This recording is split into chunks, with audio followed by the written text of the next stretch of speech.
അവധിക്കാലത്തിന് മുന്നേയുള്ള പരീക്ഷകൾക്കൊപ്പമായിരുന്നു അവർ. സുഹൃത്തുക്കൾക്കൊപ്പം സ്കൂളിലേക്ക് തിരിച്ചവർ മടങ്ങിയെത്തിയത് വെള്ള പുതച്ചായിരുന്നു.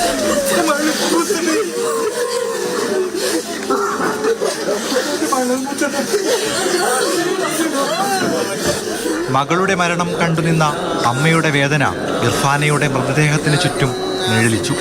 ഇങ്ങനൊരു ദുരന്ത നിമിഷം അമ്മ ഫാരിസയ്ക്ക് ഇനിയൊരിക്കലും ഓർത്തെടുക്കാനാവില്ല.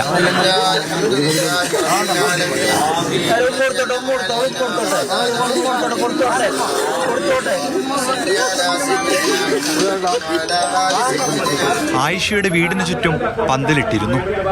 ഒപ്പനയ്ക്ക് മണവാട്ടിയായി ഒരുങ്ങേണ്ടവൾ ചലനമറ്റാണ് തിരിച്ചെത്തിയത്.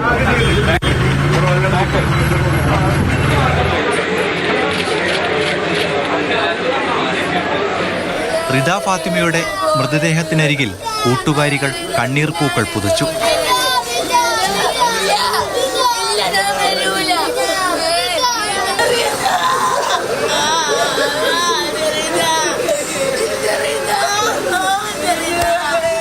പ്രാർത്ഥന കൊണ്ട് നിധിയെ സ്വർഗകവാടത്തിലേക്ക് ആനയിക്കാൻ സമുദായം ഒന്നാകെ വീട്ടിലേക്കെത്തി.